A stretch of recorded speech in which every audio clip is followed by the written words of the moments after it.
Cámaras apagadas durante la actividad y las preguntas las pueden escribir en el chat, las cuales se responderán al final de la presentación. Buenas tardes a todos, me presento, mi nombre es Bárbara Carrasco y soy la actual presidenta de SOCEP. Les doy la más cordial bienvenida a nuestro último foro online. Como sociedad, estamos Hola, agradecidos por la cantidad de interesados en cada una de las actividades que llevamos a cabo durante este tiempo, abordando diferentes temáticas del quehacer fonoaudiológico. En esta oportunidad, contamos con el expositor Franklin Susaníbar, fonoaudiólogo por la FAB en Brasil, especialista en motricidad orofacial por CEFAC Brasil, director de la revista digital EOS Perú y director académico de Multitherapist Perú. Bienvenido y muchas gracias. hola, ¿cómo están? ¿Todo bien? Todo bien, muchas gracias. No, gracias a ustedes por la invitación y vamos a comenzar entonces. Bueno, me pidieron para hablar sobre un poco de práctica basada en evidencia en lo que es habla. Ya tengo varias cosas que he publicado al respecto y ya también he hecho varias charlas, por eso quería hacer algo un poco diferente ahora, aunque algunos puntos se puedan repetir con las anteriores charlas. Y pues al final, como mencionó, vamos a ir respondiendo las preguntas que ustedes tengan, ¿ok? Bien, entonces vamos a comenzar con el objetivo. ¿Cuál es mi objetivo el día de hoy? Bien, yo tengo el siguiente objetivo, que es cuestionarnos. O sea, yo quiero que terminemos la charla pensando en que cuestionarse no es malo y cuestionarse es parte del crecimiento, ¿ya? Pero ahora tenemos que siempre cuestionar con criterio también, ¿ok? Eso es importantísimo. Entonces, yo puedo cuestionar muchas cosas, pero tengo que tener un conocimiento mínimo del tema para poder cuestionar y pues así hacer crecer. La idea de cuestionar no es atacar, no es denigrar, ni es cuestión de egos para que algunos terapeutas digan que pueden ser mejores que los otros o que los otros no saben, etcétera. Simplemente es para crecer todos en conjunto, ¿ok? Y cuestionarse pues debe comenzar por uno mismo, ¿ya? Es importantísimo que cuestionarse pues inicie con uno, ¿ya? A veces pues tenemos una forma de cuestionar todo sin estar primero en la lista, ¿no? Entonces es importante que nosotros estemos primero en la lista y no estemos. ¿No escuchan? ¿Me dicen? ¿Se escucha bien? Estoy viendo acá en el chat que dice que me escuchan. Por ¿Se acá yo escuchan? escucho todo perfecto. Vale, perfecto. Entonces, nosotros tenemos que estar primeros en la lista, tanto en la evaluación, pues, ¿por qué no da resultado la evaluación o por qué la evaluación no arroja buenos resultados? Puede ser porque no interpreto bien una evaluación, porque no tengo el marco teórico suficiente, porque el paciente no avanza, posiblemente porque estoy utilizando estrategias que no son idóneas para el paciente o estrategias tal vez desfasadas para la terapia, ¿no? Y así es importante de ir cuestionándonos. Ahora, los que enseñamos, los terapeutas hoy en día, ya van, de aquí a poco también van a entrar a ser cuestionados por los padres, ¿no? Y los que enseñamos debemos ser cuestionados siempre por los alumnos. Y la idea es que nosotros mostremos lo mejor que hay en el medio, lo más actual que hay en el medio, para que los alumnos pues también tengan las mejores herramientas, ¿no? Pero también influyen otros aspectos que ya vamos a ir viendo. Entonces, ¿por qué no nos cuestionamos? O sea, muchas veces no nos cuestionamos porque estamos acostumbrados a hacer lo mismo, ¿no? Entonces entramos en un bucle de seguir haciendo lo mismo o porque me enseñaron así, o lo peor, ¿no? Que muchas veces no cuestionamos cuando nos dan las famosas recetas, ¿no? Muchas veces yo asisto a la universidad o voy a los cursos y lo primero que pienso de una charla, de un curso, es, pues no me cuentes mucho. El ponente yo no quiero que me cuente mucho, sino yo quiero que de una vez me dé las recetas para la intervención. O sea, yo no quiero saber de nada. Ya dime, ¿qué hago con mi paciente? ¿Cómo saco la R? ¿No? La famosa pregunta, ¿no? ¿Y qué hago con mi paciente que tiene frenillo alterado? ¿No? ¿Y qué hago después de que el paciente ya se ha operado? Entonces, porque muchas veces estamos acostumbrados a las recetas, ¿no? Las recetas, pues no pensamos más allá de la receta. Y cuando nos dan la receta, muchísimas veces no cuestionamos, a pesar de que esas recetas estén basadas muchas veces en experiencia, porque muchos especialistas, muchos profesores nos cuentan pues en base a sus experiencias, ¿no? Voy a un curso a veces y me están contando su experiencia. La experiencia es importantísima, pero la experiencia tiene que estar avalada de la mejor evidencia posible, ¿no? En mi opinión sí da resultado, o a mí me ha dado resultado. He tenido varios pacientes y siempre me ha dado resultado, ¿no?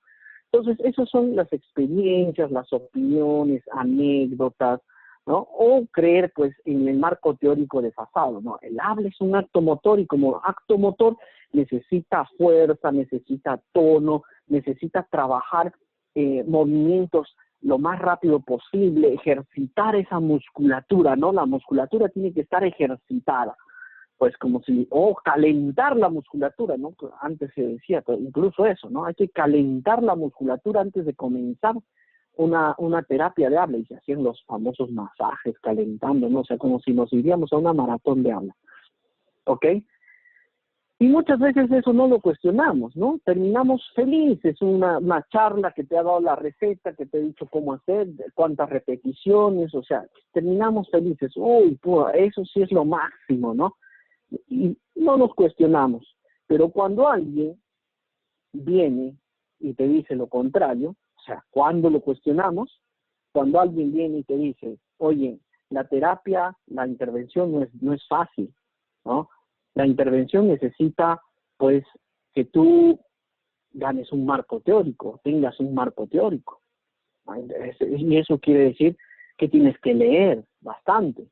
Ah, pero yo voy a la universidad o ya pagué el curso y me tienen que enseñar todo. No, no necesariamente, porque no alcanza el tiempo. Hay miles de cosas para leer.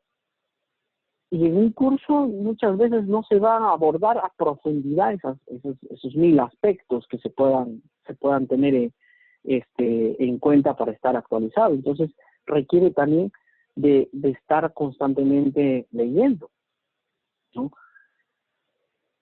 Cuando te dicen tienes que evaluar antes de intervenir, uy, pero las evaluaciones son aburridas, ya, pero yo quiero una evaluación que para solo hacer check, ¿no? Termino la evaluación y hago la misma pregunta. ¿Y ahora qué ejercicio le hago, profe? ¿No? ¿Por qué? Porque muchas veces no sabemos analizar e interpretar.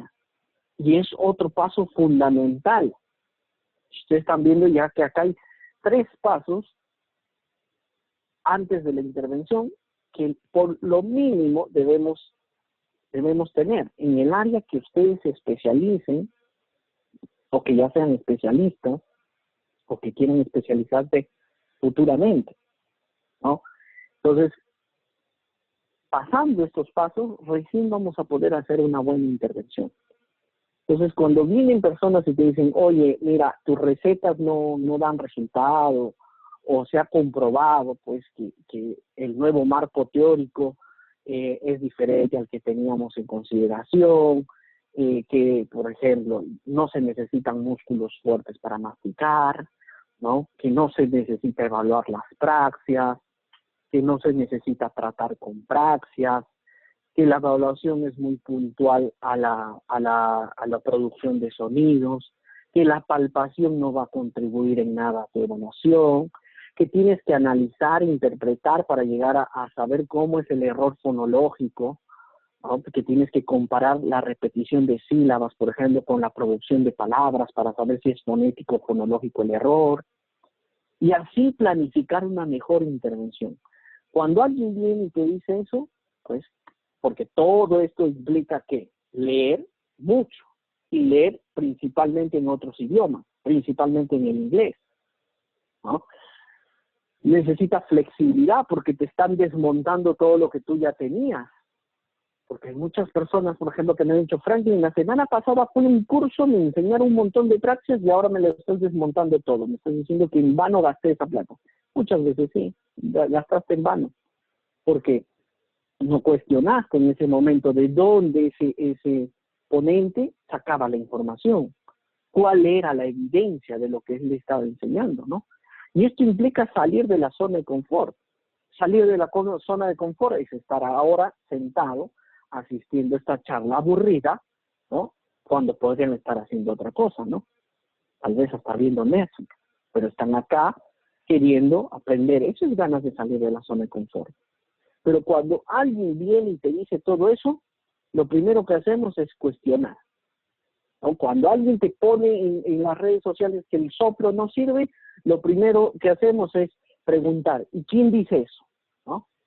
¿De dónde sacas esa información? ¿No? Cuando alguien te dice que las praxias no sirven, a mí me ha resultado. Yo siempre lo he hecho. La clínica es lo que vale, ¿no? Y si no encuentran cómo refutar, dicen, entonces enséñame, dime, ¿qué hacer? Porque ya están acostumbrados a las recetas, ¿no? Como otros profesionales tienden a enseñar recetas sin la mínima evidencia posible, entonces se acostumbran a eso, ¿no?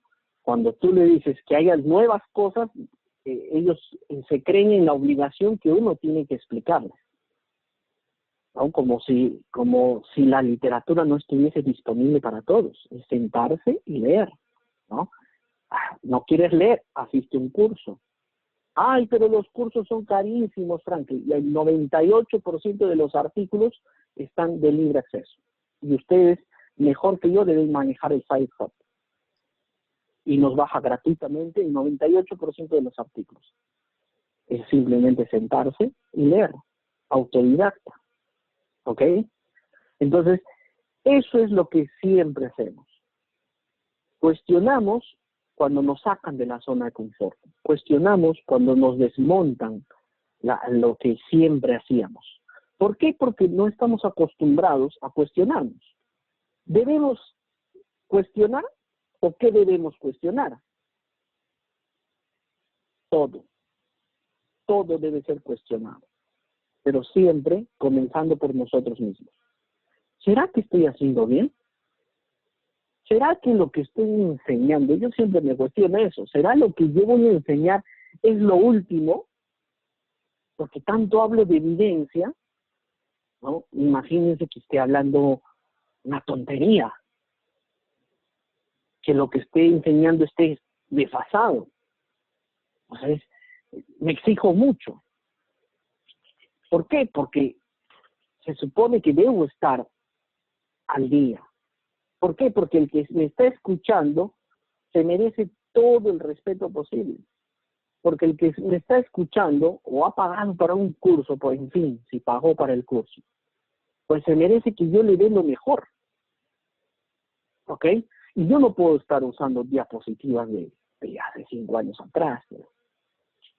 Es más, quien en algún momento asistió a algún curso mío, yo tengo la mala costumbre, digo mala costumbre porque aumento información para el siguiente curso, el mismo tema, el mismo curso, las mismas horas y a veces aumento diapositivas, y a veces no me paso del tiempo, pero intento dar todo, porque la idea es que entregar lo mejor para eso. Por eso que tenemos que cuestionarnos, y cuestionen todo lo que yo estoy hablando ahora. Y es más, lo que estamos hablando posiblemente de aquí a poco va a ser cuestionable y va a ser refutado o reafirmado, ¿no? La idea es avanzar, porque esa es la única manera de avanzar, cuestionarnos. Pero recuerden, cuestionar no es para atacar. Por ejemplo, en mi grupo de amigos, yo siempre me estoy cuestionando, nos estamos cuestionando entre nosotros, pero no quiere decir que perdamos la amistad, no es para atacar. Entonces le digo, yo converso mucho con Marco Guzmán, lo deben conocer. A veces nos cuestionamos muchas cosas, pero estamos ahí tomándonos un café, una cerveza. Nos cuestionamos un montón de cosas con Jaime Paniagua de España, de Portugal, Gonzalo Leal, con Irene Marchesán, pues, y a veces entramos en conflictos por algunos temas, pero no significa que eso sea atacar, ¿no? Entonces, debemos cuestionar para avanzar, porque los pacientes al final se merecen lo mejor de nosotros. Y ellos están en todo el derecho también de cuestionarnos. Esto de la pandemia ha hecho con que muchos padres entren a charlas como estas, porque son gratuitas, y se enteren. Y hay muchos padres que me escriben y me dicen, Franklin, mi hijo ha estado 9 meses soplando. Que a mi hijo con TEA lo tienen haciendo masajes, lo tienen soplando. Imagínense, ¿cuánto están perdiendo esos niños? ¿Cuánto tiempo están perdiendo? Un niño, un año que pierda, que se retrase en la estimulación, en la adquisición, es comparable a 10 años de un adulto. Se está perdiendo mucho tiempo, ¿no? Entonces es importantísimo que todo lo que hagamos sea, en la medida de lo posible, fundamentado con la mejor evidencia disponible. ¿Ok? Entonces, en resumen, antes de intervenir, primero tienes que saber evaluar. Y evaluar bien, ¿no? No es solo hacer check. Evaluar bien es analizar e interpretar lo que has evaluado. Y para ello, para saber analizar, e interpretar e hipotetizar incluso que pueda tener el paciente, solo con el motivo de consulta, tienes que tener un buen marco teórico. Pero ese marco teórico pues no puede estar basado en libros de los 70, de los 80, ni en artículos de esa época, aunque hay artículos muy buenos de esa época que siguen en vigencia, marcos teóricos y intervenciones, evaluaciones que siguen en vigencia, pero hay otros que ya no. Entonces tengo que buscar que ese marco teórico sea el mejor fundamentado posible, o sea, que tenga la evidencia más robusta posible. Una vez que yo tengo buen marco teórico, o sea, buenos fundamentos, buena base, voy a poder hacer una buena evaluación y sabiendo qué tiene el paciente, por qué lo tiene, voy a saber qué hacer con el paciente. ¿Qué tratamiento sería el mejor? Porque hay varios que tienen buena calidad de evidencia, pero ¿cuál de ellos podría resultar mejor? ¿Ok? Entonces, eso es fundamental, ¿ya? Entonces, ese es mi objetivo con lo que vamos a mencionar ahora. Perfecto. Entonces, ya teniendo en mente el objetivo del día, vamos a, ¿qué es práctica basada en evidencia? PBE, ¿ok? Miren, la práctica basada en evidencia es, pues, fusionar la mejor evidencia disponible, y la mejor evidencia disponible no es tu experiencia, sino es la mejor evidencia de estudios científicos realizados. Pero Franklin, yo no tengo dinero para hacer estudios. Está muy bien, ni no. ¿Okay? Realizar un estudio bien diseñado, bien con todos los estándares de experimentalidad necesarios para tener buenos niveles de evidencia, es complejísimo, es muy difícil y implica mucho gasto de tiempo y dinero. Felizmente hay gente que se dedica a hacer eso. Y nosotros podemos sentarnos, buscar lo que ellos publican para aplicarlo en nuestra clínica. Pero ¿cómo lo aplico a la clínica? Teniendo experiencia también. ¿Ok? Entonces tiene que haber una fusión entre la mejor evidencia disponible y la experiencia clínica. La experiencia clínica es fundamental. Y acá viene la importancia de no ser teóricos, ¿no? Es importante que nuestros profesores atiendan pacientes, pues, sino que nos están enseñando. Sería lo mismo que yo ponga en internet, aprende a hacer crecer a tu empresa, ¿ya? Pero yo no tengo empresa. O sea, ¿qué te voy a enseñar? Lo que ha escrito Kiyosaki, lo que han escrito los que verdaderamente tienen empresas y han escrito libros. O sea, te voy a enseñar desde mi perspectiva teórica. No, la idea es que los que enseñamos también tengamos una formación clínica. Así aterrizamos mejor la evidencia, porque hay evidencia que se basa mucho en estadística, aunque en los últimos años ya no tanto. Tiene que haber buena estadística, pero los artículos hoy en día, para que tengan mejor calidad de evidencia, tienen que ser replicables. Y para ser replicables, tienen que dar mejores pautas para aterrizarlo a la clínica, ¿no? Entonces, pero cuando tienes experiencia, puedes aterrizar mucha evidencia a la clínica. Esa es la idea, que tú cojas lo mejor que hay en las investigaciones y lo lleves a tu paciente de la mejor manera. Pero también tienes que respetar la preferencia del paciente. La preferencia no es hacer lo que el paciente quiere en terapia, ¿ok? Sino la preferencia. ¿Por qué vino a buscarte? ¿Qué es lo que está procurando? Mejorar habla, masticación, deglución, aprendizaje. Entonces, céntrate en eso. ¿Okay? Eso es respetar sus preferencias. ¿Ok? Y también contextualizar todo esto. Contextualizar dónde vas a hacer la intervención. Entonces, por ejemplo, la teleterapia hoy en día. ¿Hay buenos estándares de evidencia? Claro que sí. Hay buenos artículos. Incluso la ASHA tiene toda una guía de de cómo hacer una buena intervención en teleterapia, en evaluación e intervención. Pero tengo que seguir esa guía.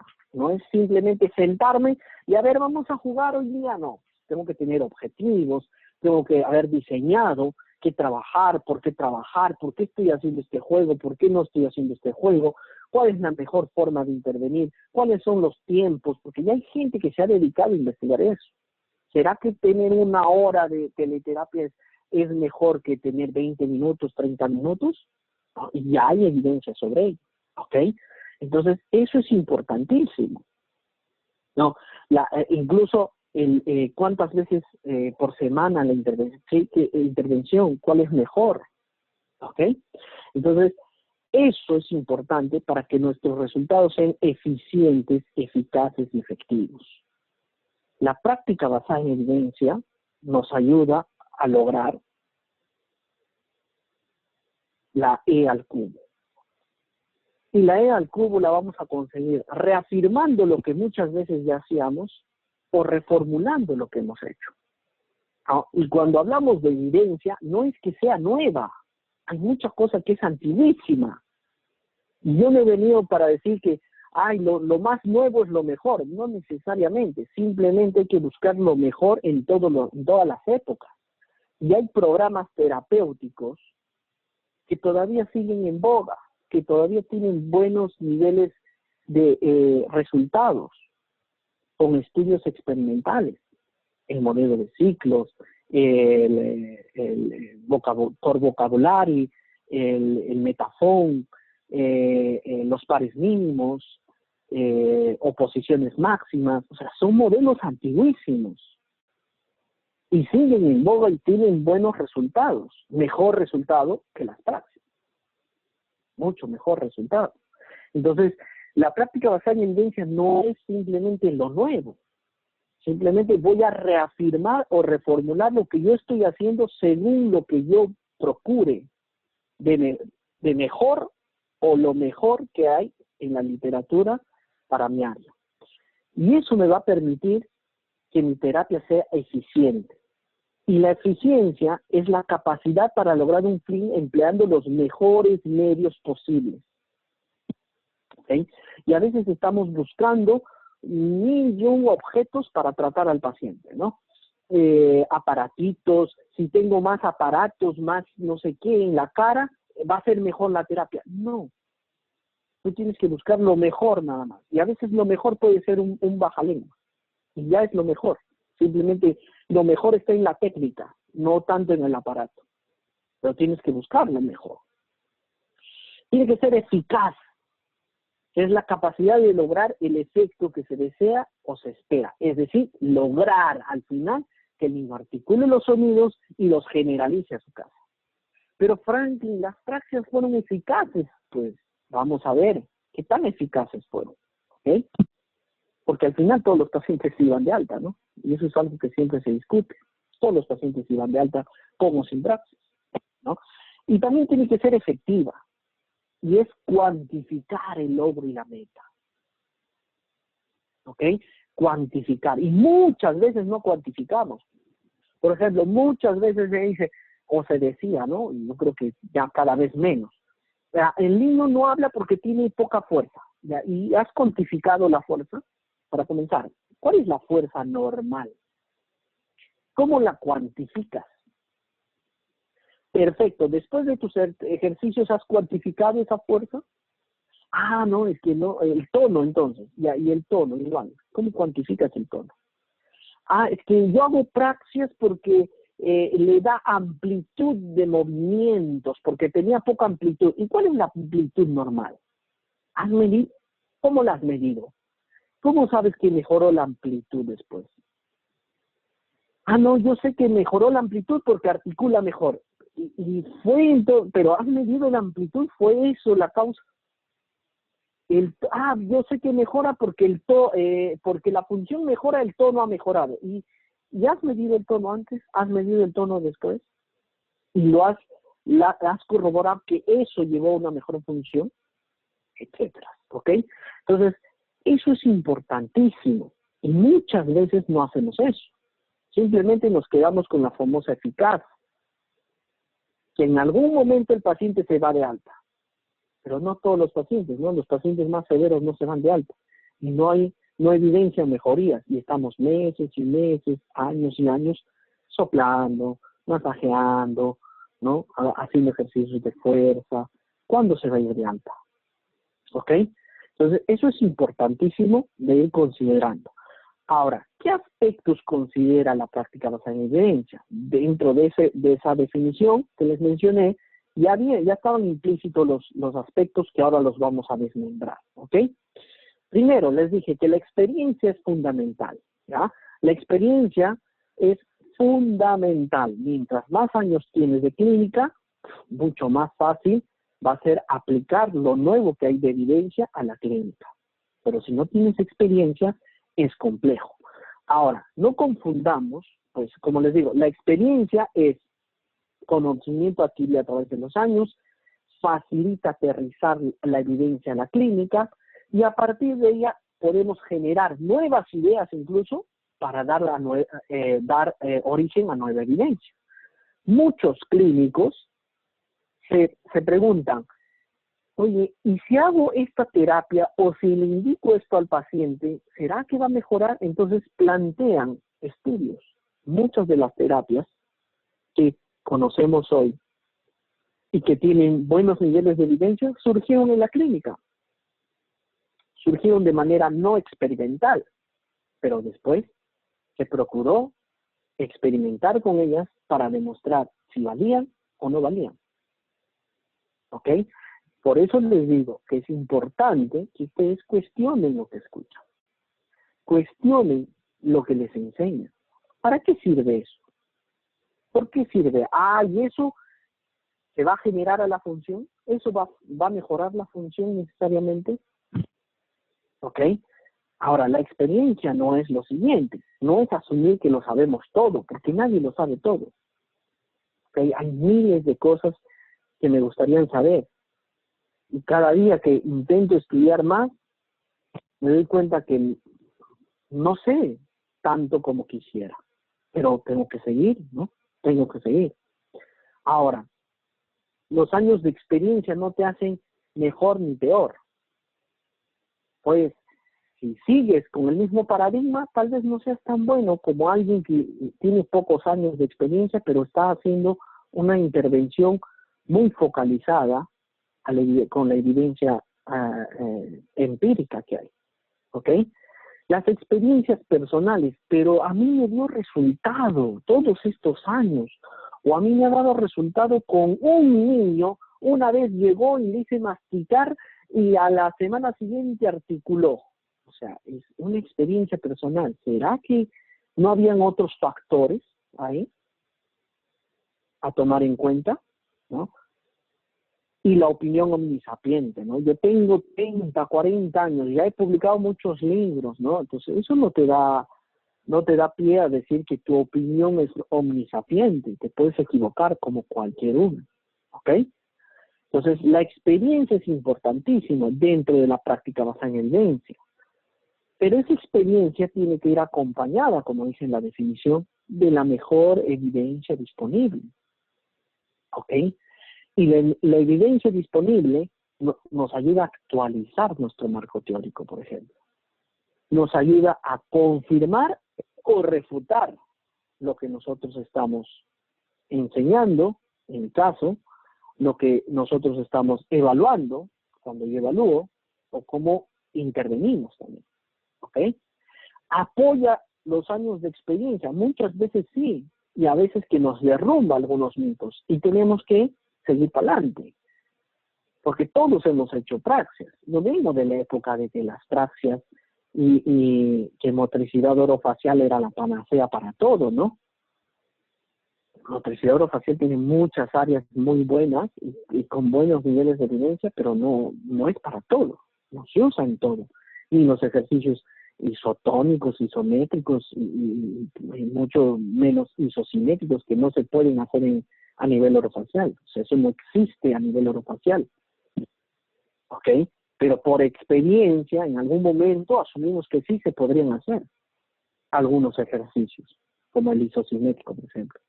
Pero la evidencia muestra que no se puede hacer. Hasta en terapia física se necesitan implementos, aparatos sumamente especiales para hacer ese tipo de ejercicios. Y más se hace en investigación que en entrenamiento, porque es complejo.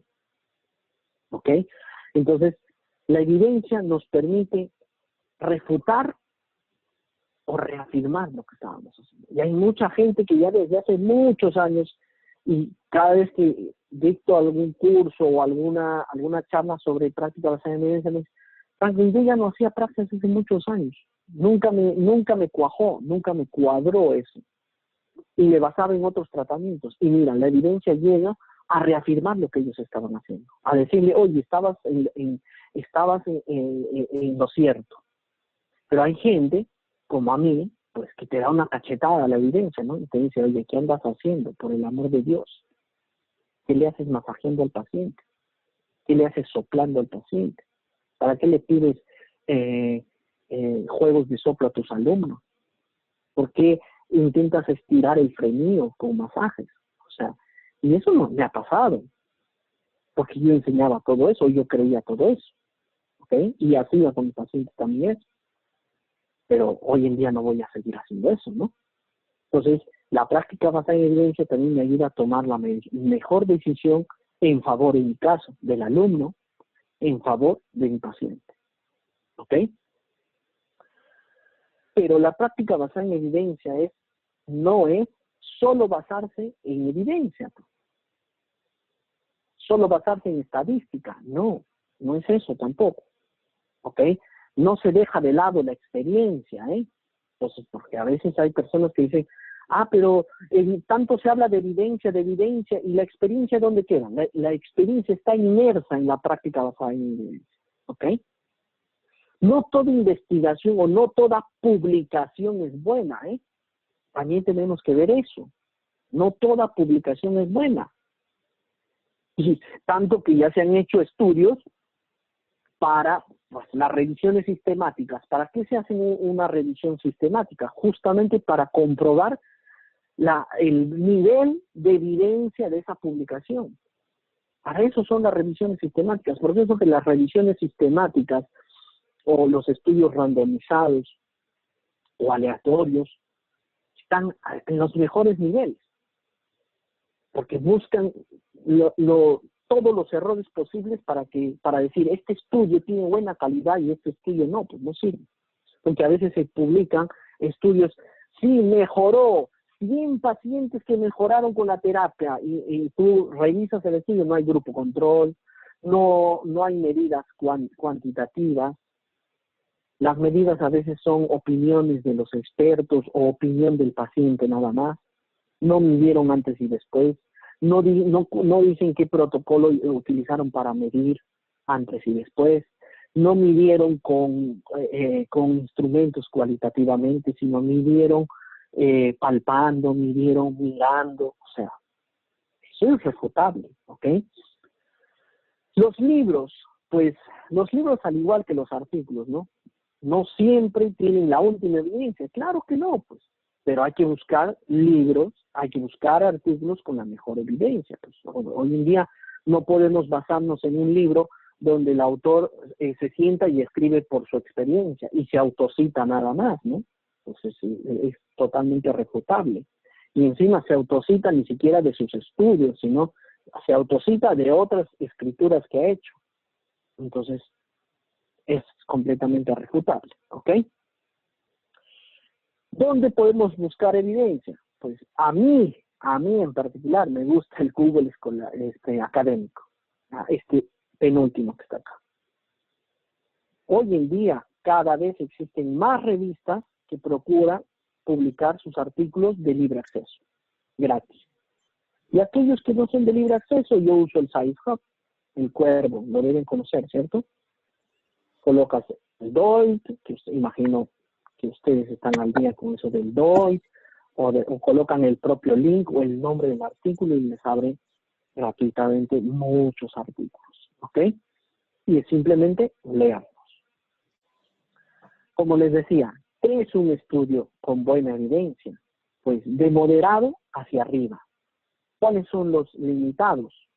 Los estudios no experimentales, es decir, un caso, descripción de un caso clínico. No, eso es muy limitado, ¿ok? Aunque pueden haber un estudio cuasi experimental con un caso clínico, ¿eh? Puede haber, porque hay estudios que donde miden antes, después, con medidas cuantitativas, etcétera, muy bien diseñados, que puede ser moderada su evidencia, bien ejecutado. Pero si tú agarras y describes nada más, me llegó un paciente de tal edad, tal, y hice tal cosa y mejoró. O sea, eso no tiene ningún nivel de evidencia. Opinión de experto, ustedes ven que está pues, abajo, ¿no? Es la evidencia los estudios que menos evidencia tienen. ¿Ok? Entonces son totalmente cuestionables. La preferencia del paciente. ¿Qué es la preferencia del paciente? Que es otro aspecto que lleva en consideración la práctica basada en evidencia. Es llevar en cuenta qué es lo que él vino a buscar a tu terapia. Si vino a buscar habla, céntrate en eso. ¿Por qué le vas a trabajar masticación? A menos que tú hayas detectado y le hayas informado y el papá o el propio paciente quiera también mejorar en ese aspecto, perfecto. Pero trabaja lo que el paciente quería mejorar. Pero siempre lleva en cuenta los valores, el interés del paciente. ¿Ok? Entonces, es tomar en cuenta el interés, lo primordial, llevar en cuenta las preferencias. La evaluación de intervención debe resolver las necesidades del paciente, no las necesidades tuyas. A veces estamos buscando que el paciente sea simétrico al 100%. No, nunca somos simétricos. Pues. Que el paciente articule todos los sonidos en el punto articulatorio que me enseñaron en el curso de fonética y fonología. No, pues, no existe eso. Por eso que no se llaman puntos, se llaman zonas articulatorias. Y hay gente que hace la T, la D, la L y la L interdentalmente. Y es normal. No hay necesidad de hacer terapia para eso. Que la R tiene que vibrar el centro de la lengua. Nunca vibra el centro de la lengua. O mejor dicho, es muy difícil encontrar una persona que vibre el centro. En este momento ustedes si quieren hagan. Sientan. ¿Qué lado vibra? Siempre va a vibrar un lado. ¿Sí? Puede existir alguien que vibre el centro, sí, pero es muy raro. ¿Ok? Y entonces yo tengo que ver esas cosas. ¿Ya? Tengo que asumir al paciente como único. Sí. ¿Ok? Pero sin dejar de ver su contexto. ¿Ok? Y la intervención debe contribuir para que se desempeñe en su entorno. Eso es importantísimo.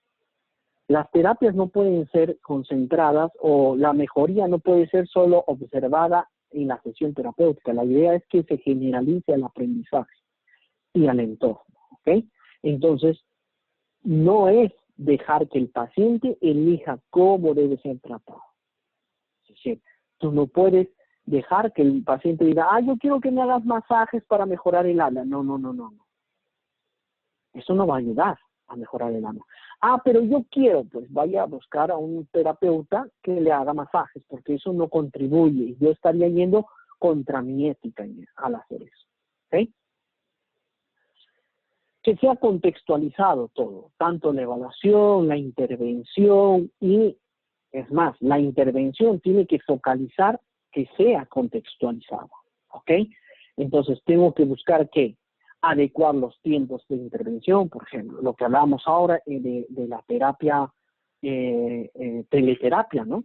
Entonces tengo que adecuar mis tiempos para no pasarme o que no sean muy cortas mis sesiones o que sean lo idóneo, lo más idóneo para el niño, porque es más difícil mantener los periodos de atención tal vez frente a una computadora en algunos y en otros presencial. No sé, yo tengo que ir viendo a cada paciente, adecuar las estrategias, ya sea individualmente, grupalmente o a teleterapia, la frecuencia de asistencia. ¿Qué es mejor? ¿Hacer sesiones de 20 minutos 3 veces por semana o hacer sesiones de una vez por semana, 1 hora? No sé, tenemos que ir viendo eso, ¿no? ¿Qué es lo mejor para el paciente? Tomar en cuenta el entorno y otras limitaciones. Eso es importantísimo. ¿Ok?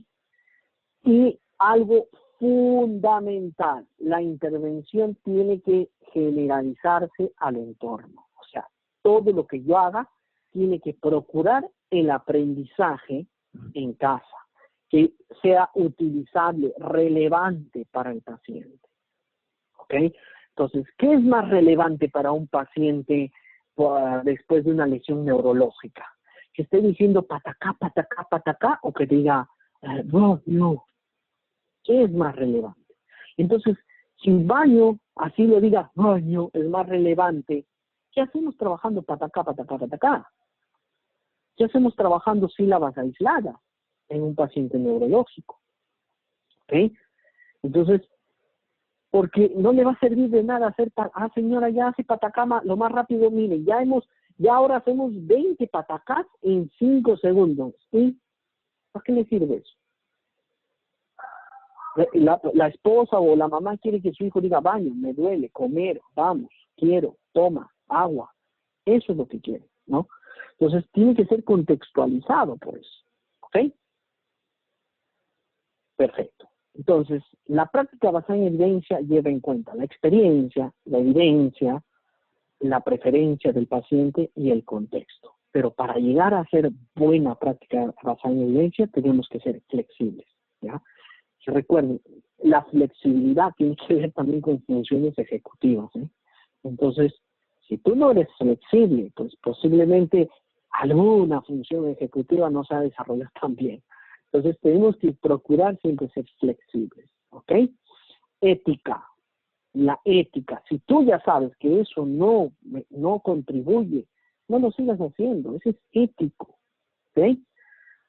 Humildad, pues, y ganas de salir de la zona de confort. ¿Okay? Eso es fundamental, las ganas de salir de la zona de confort.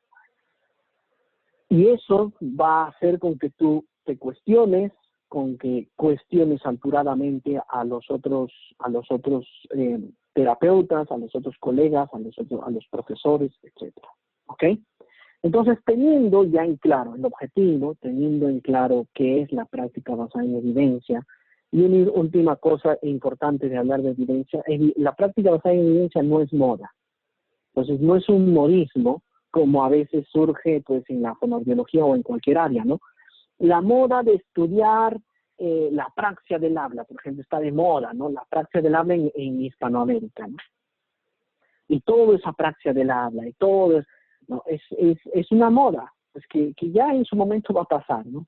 La moda, por ejemplo, yo me acuerdo en motricidad orofacial, cuando recién estaba aprendiendo profundizando en esa área, estaba de moda el dolor orofacial y la disfunción de arteria.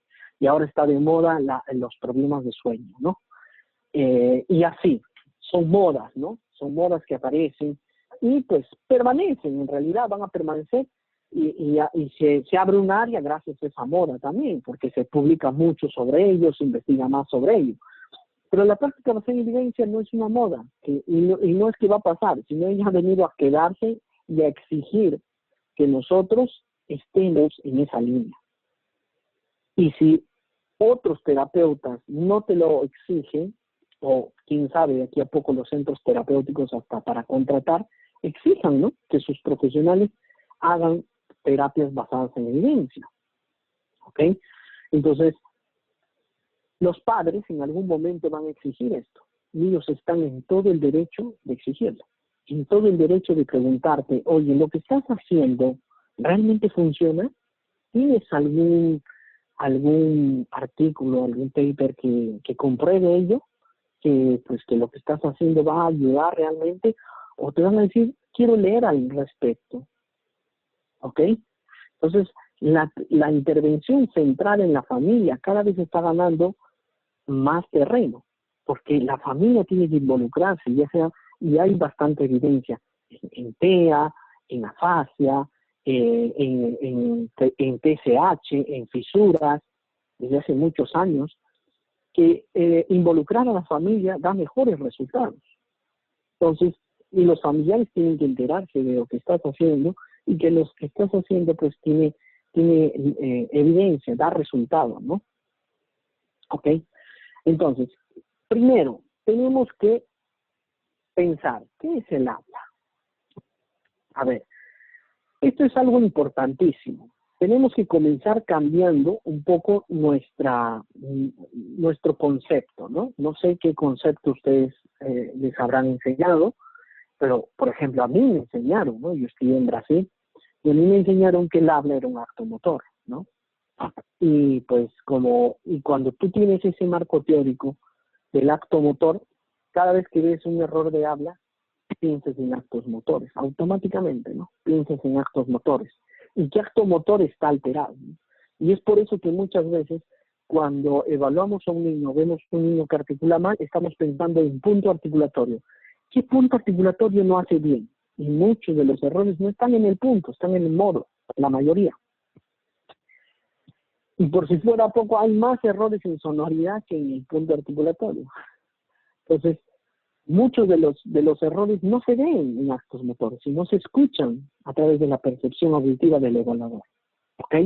Entonces, por eso que es importante cuestionarnos. ¿Qué es el habla realmente? ¿Qué es lo que actualmente se concibe como habla? ¿No? Porque incluso, ¿no? Hay varias personas, varios colegas que tengo que son mayores que yo, pues siempre entramos en ese debate, ¿no? Porque ellos viven de la escuela antigua, donde el habla era diferente del lenguaje, totalmente diferente, ¿no? Y que el habla, pues, se daba por actos motores, y que el lenguaje era algo más cognitivo y dependía más del cerebro, ¿no? Del sistema nervioso. En realidad, pues, cuando hablamos, estamos usando el lenguaje, es decir, el habla es una forma, al igual que la escritura y la lengua de señales, de transferir o transmitir el lenguaje, porque cuando estamos hablando, estamos transmitiendo y estamos usando, ¿no?, los componentes del lenguaje, todos ellos. Incluso nosotros a través del habla pues podemos expresar a veces mejor que la escritura, incluso, ¿no? La parte prosódica, la pragmática y todo eso, ¿ok? Entonces, ¿será que el habla es solo un acto motor? Y eso es algo que ya veníamos discutiendo desde hace algunos años, pues en algunos capítulos de libros hemos escrito, pero no es algo que nosotros nomás nos cuestionábamos, sino que varios autores ya, que son referentes en la ASHA, publicaron también artículos cuestionándose, ¿no? O sea, ¿qué hacemos ¿qué hacemos discutiendo de habla si no tenemos claro qué es el habla? O sea, y eso es lo que encontramos en estos dos artículos, en el artículo de Ray Kemp, que a mí me encantan, me fascinan sus artículos, son top sus artículos, y Edwin Mas, que es un crack en lo que es trastornos neuromotores del habla. ¿Ah? Entonces ellos se cuestionaron en estos dos artículos ¿qué es realmente el habla? Porque tenemos que definir qué es habla y qué no es habla, y qué son tareas similares al habla, el famoso cuasi habla, ¿no? Porque a partir de ello podemos hacer buena investigación, hablar un mismo idioma todos y saber qué estrategias se usan y qué estrategias no se usan, ¿no? Y en base a todo lo que ya habíamos leído en 2013 y pues los otros artículos que salieron después de ello, en 2016 publicamos este artículo donde hablamos un poco de habla y actos motores. Es una revisión, no es sistemática, es una revisión de literatura, pero donde hemos buscado la mejor evidencia disponible para todos estos cuestionamientos que había, ¿no? Y hay una cosa fantástica que hemos traducido literalmente casi de Ray Kent. En este artículo de 2015, ¿se ve mi cursor? ¿Se ve mi cursor? Sí se ve. ¿Sí? ¿No? Perfecto, Sí. gracias. Sí se No ve sé bien. dónde le pongo acá el puntero. No me aparece para poner puntero. No me aparece. Bueno.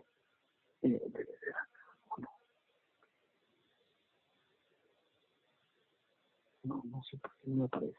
Pero bueno, entonces, en ese artículo, Ray Kent propone una taxonomía, que es una clasificación, una taxonomía de terminología, ¿ya? Y esa taxonomía es fundamental para entender qué actos motores orofaciales son de habla y qué actos motores orofaciales no son de habla. Eso es fundamental, ¿ya? Y como les digo, hicimos la traducción prácticamente literal de ello y lo transcribimos en esta tabla que ahora voy a mostrar.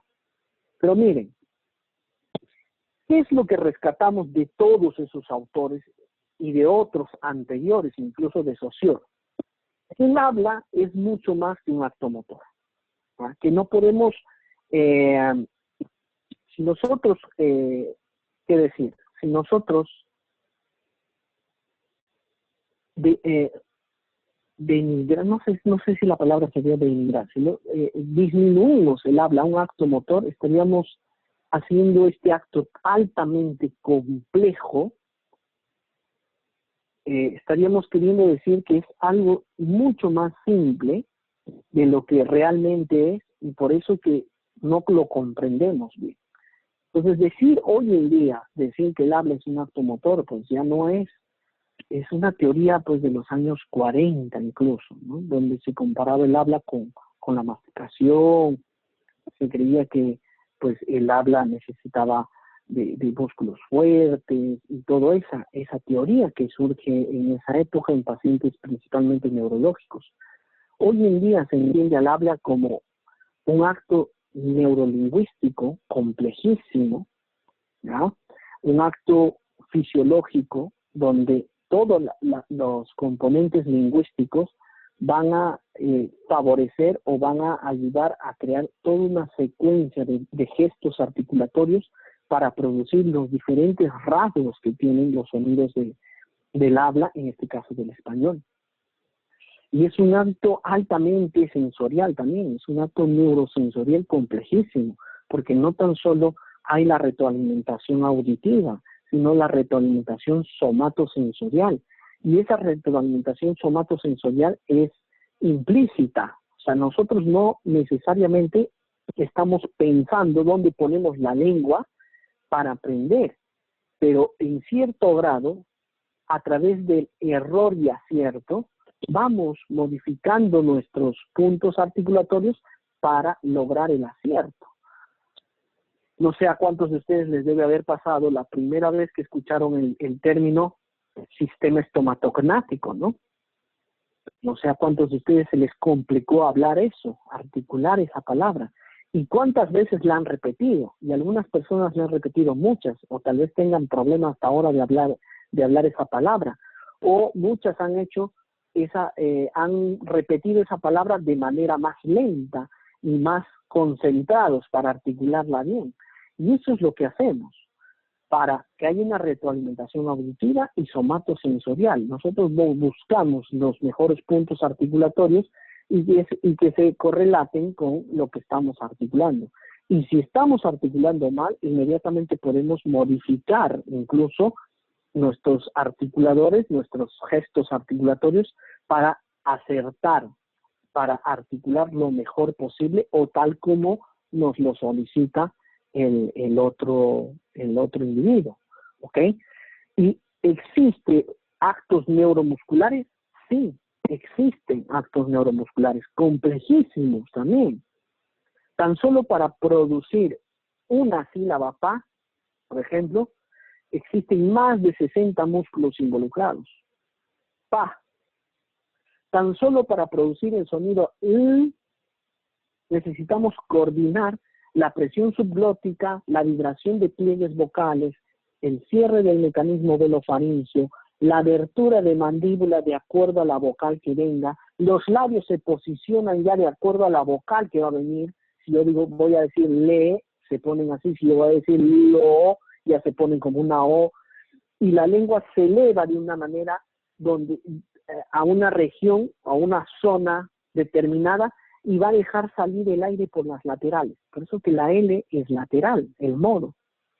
Entonces, todo eso, todas esas estructuras anatómicas del habla participan en un sonido aislado. Imagínense en una palabra.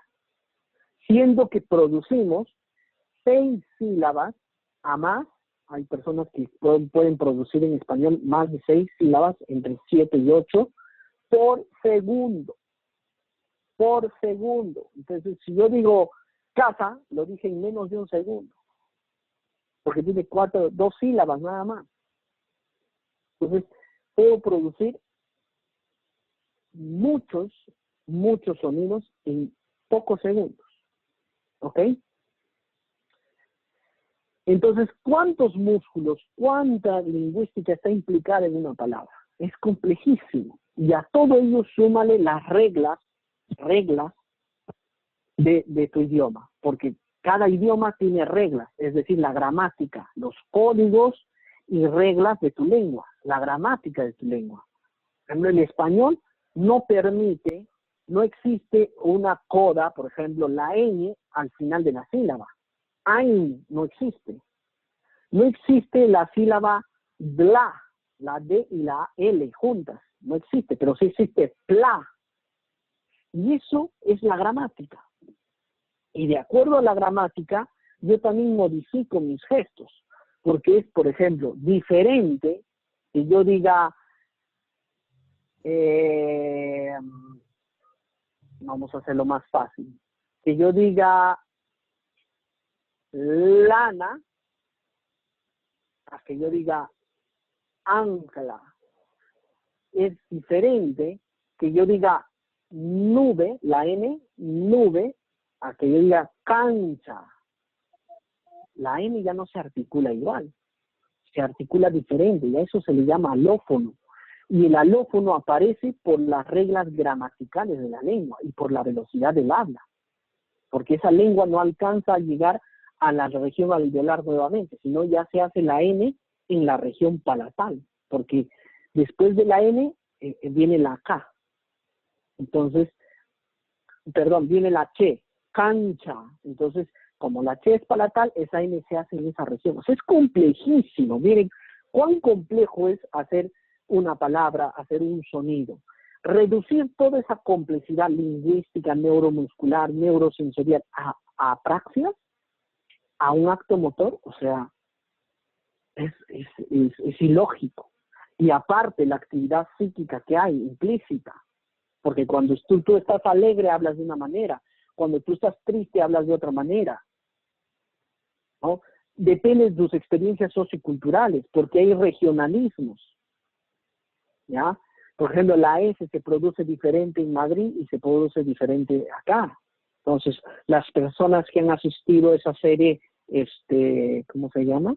Esa serie, Casa de Papel, ¿no? Habrán visto que cuando hablan hostias, por ejemplo, suena así, la S de los españoles de esa región, ¿ah? No todos los españoles, porque los que son de Andalucía ya tienen una S muy parecida a nosotros. Y esos son alófonos, son peculiaridades socioculturales. Entonces, lo único que nosotros vemos del habla es la voz, la prosodia, la fluidez y la articulación. Es lo único que percibimos al final. Pero todo está pasando acá. Entonces, reducir solo ¿le has mirado la lengua? O sea, ¿no?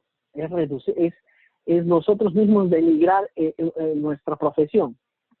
A soplar, a inflar globos, a masajear, etcétera. Cuando esto es sumamente complejo de entenderlo, de aprenderlo, pero es bonito de aprenderlo, ¿ok? Entonces, esta taxonomía también nos ayudó muchísimo a saber qué es habla. Ya sabemos qué es habla. El habla es complejísimo, pero ¿qué tareas son habla y qué tareas no son de habla? Entonces, Raikkonen se dio el trabajo de hacer una taxonomía, tanto que la Haya promulga mucho este artículo. Antes no era de libre acceso, ahora está de libre acceso, porque la idea es que la mayor parte de los investigadores y profesionales usen esta taxonomía, porque Raikkonen es uno de los tops también en la Haya. Esa taxonomía la hemos traducido en este artículo de la siguiente manera. Entonces, tenemos tareas que no son de habla, que nosotros le llamamos movimientos orofaciales y laríngeos no verbales, que son estos primeros, o que, pues, coloquialmente le hemos llamado todos, en algún momento, praxias, ¿no? Y en realidad hemos utilizado mal el término, porque praxias, siempre hacemos praxias en cualquier acto, ya sea de habla, de no habla, en caminar, en alzar la mano, todo siempre es una praxia, ¿ok? El problema es que nosotros mismos hemos utilizado mal el término. Le llamamos praxias ¿a qué? A inflar, a sacar la lengua, a eso le llamamos praxias. Que estaba en cierta corrección, sí, pero el nombre correcto hubiese sido praxias no verbales, ¿ok? Entonces, estos movimientos orofaciales o laríngeos no verbales son igual a las praxias no verbales, sí, sería el nombre correcto, ¿ya?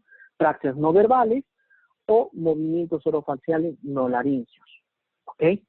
Evidentemente ustedes se percatan acá, ni siquiera está en discusión si la masticación, la succión y la deglución tienen que ver con el habla, ¿no? O sea, ya eso ya es ilógico, ya.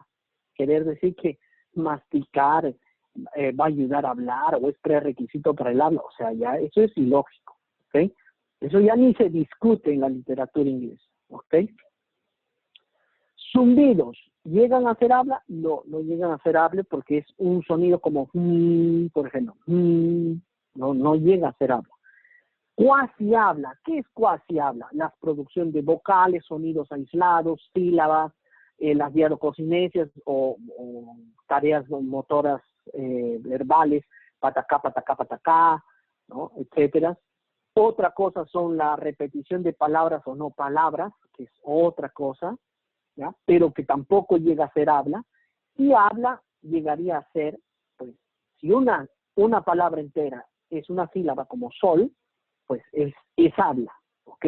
A pesar de que ser sílaba. Pero sa, so, su, no es habla, es una tarea de cuasi habla, ¿ok? Habla es de palabras a más, ¿ok? Que tienen un contexto no para el evaluador, sino para el niño, ¿ok? O sea, una palabra que el niño tenga en su vocabulario, en su léxico, en su semántica, ¿ok? Entonces eso es importantísimo de que quede claro. Perfecto. Ahora, otra cosa importante es cómo se adquiere el habla. Una vez que también comprendamos cómo se adquiere el habla, también resulta ilógico, pues, las tareas no verbales, ¿ok? ¿Y qué tenemos acá en cómo se adquiere el habla? Pues tenemos varios artículos de 2019 donde hablan de los periodos críticos. Ya se está discutiendo la famosa idea que se tenía que dentro del primer año el niño llega a ser oyente universal y dentro de entre los 8 y 12 meses el niño se vuelve sordo para los sonidos de otros idiomas. En realidad el niño ya es oyente universal, o mejor dicho, el niño ya está percibiendo y ya está prefiriendo los sonidos de su idioma desde el vientre materno. y hay mucha investigación sobre ello. Desde la semana 19 ya el niño percibe tonalidades de frecuencias de menos de 500 Hz. Y justo la voz de la madre y especialmente las vocales tienen esas frecuencias, están dentro de esas frecuencias. Es por eso que el niño, dentro de los 3 últimos meses, el niño ya percibe clara y discrimina, miren, discrimina vocales. Una vocal de otra la discrimina claramente. Y ya hay muchos estudios que han experimentado. El niño antes de que nazca ya prefiere la voz de la madre. No prefiere al nacer. O sea, la preferencia no será al nacer, sino será antes. Miren, ¿cómo cambia el marco teórico? Hasta hace algunos años enseñábamos lo contrario. Les decíamos, el niño al nacer percibe, el niño al nacer ya está. No, antes del nacimiento.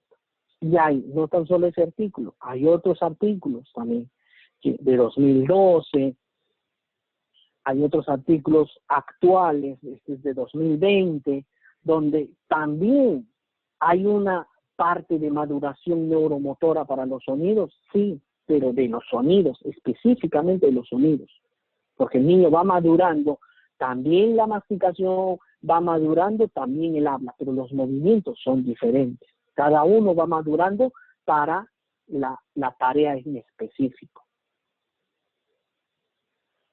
Incluso los periodos, como les decía, los periodos críticos, los periodos sensibles, ya no son los mismos. Se sigue utilizando el término periodo crítico, pero ya no para referirse que termina un periodo y comienza otro, sino que son periodos sensibles nada más, donde el niño puede aprender más.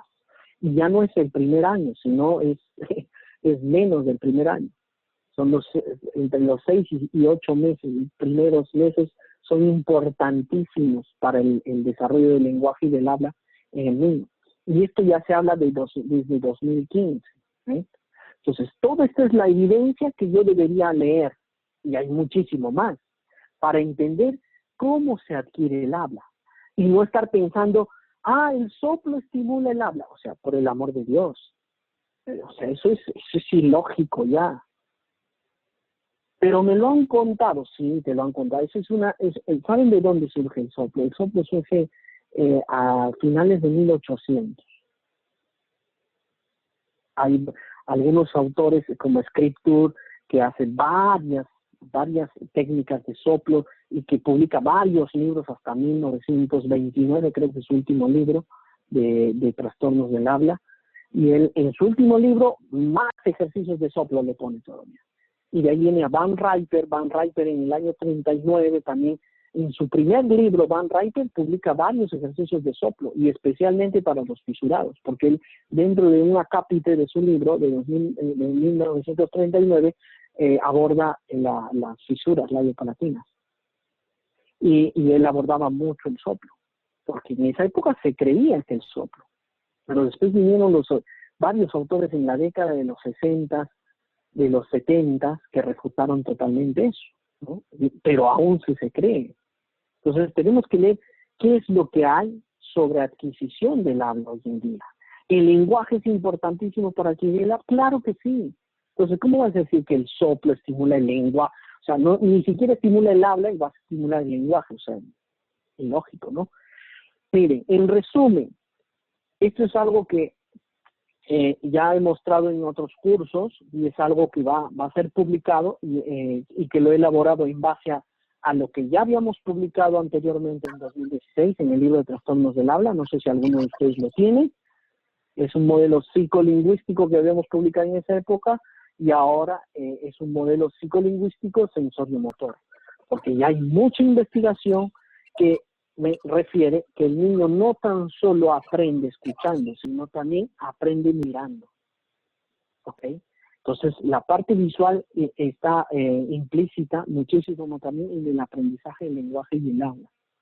Y la parte sensoriomotora o somatosensorial también es importantísima. Entonces, en el aprendizaje y en la mantención del habla, en la producción del habla, que en este momento yo estoy haciendo, no tan solo existen pues aspectos lingüísticos, ni solo aspectos motores, ¿ok? Sino existen aspectos auditivos, aspectos sensoriomotorios, somatosensoriales, y una retroalimentación constante entre todos estos aspectos. Es por eso que realizar una tarea, ¿cómo estás trabajando fonología? Con discriminación. Ya, perfecto. ¿Cuánto tiempo? La sesión entera. Pues estás trabajando solo acá, discriminación. ¿En qué momento trabajas la producción, la articulación propiamente del sonido? Si vas a trabajar discriminación, es por eso que tu paciente no mejora. Es por eso que a veces hacemos la famosa, ¿no? Hasta meme viró esa, o se convirtió en meme esto, ¿no? Que, a ver, Juanito, dime, casa y taza, ¿igual o diferente? Diferente, tía. Le muestras la casa, la taza y le dices, ¿dónde está la casa? Y te indica la casa y la taza. Te indicó perfecto. ¿A dónde te vas, Juanito? A mi taza. Y le dices, repite, taza. Y el niño, taza, muy bien. ¿A dónde te vas? A mi taza. Perdón, repite, casa. Y el niño te hace, casa. ¿A dónde te vas? A mi taza. Porque en la repetición, cuando tú segmentas, no reorganizas el léxico gramatical. Y eso es importante de tener en cuenta, que el habla no depende solo de aspectos motores, fonológicos, sensoriomotores, sino también depende del léxico, de la gramática, e incluso tiene una correlación con la semántica. O sea, decir que el habla es un acto motor después de todo esto, o sea, ya es ilógico, ¿no? Y esta es la evidencia que yo tengo que estar leyendo para actuar, evaluar bien, conceptualizar bien y estar al día en lo que sabe, ¿ok? Ahora, ¿cuáles son sus trastornos? Pues, dislalia, profe, ¿no? No. Entonces, trastorno fonológico, no. La nueva denominación es trastorno de los sonidos del habla. Pero eso, ¿desde cuándo? Pues, miren, tenemos, no sé por qué salió esto encima. A ver, vamos a hacer así para mostrarles.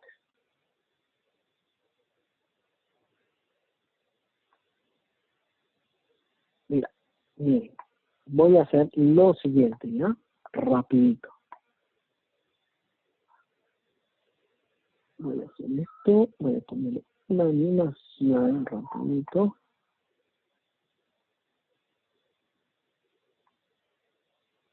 Para que salga en orden.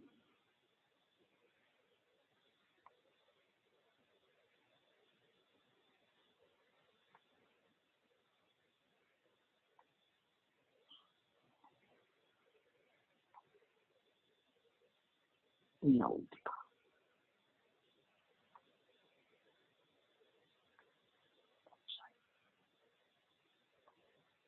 A ver, ya tenemos artículos que hablaban de trastorno de los sonidos del habla, Speech Sound Disorder, en 1983.